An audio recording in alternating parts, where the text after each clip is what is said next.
తెల్లగా తెల్లారిందో ఎలా వెలుతురే తెచ్చేసిందో ఇలా పోసి నవ్వులతో మెరిసే పసిపాపల్లా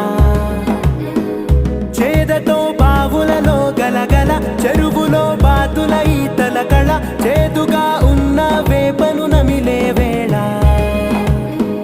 చుట్ట పొగ మంచుల్లో చుట్టాల పిలుపుల్లో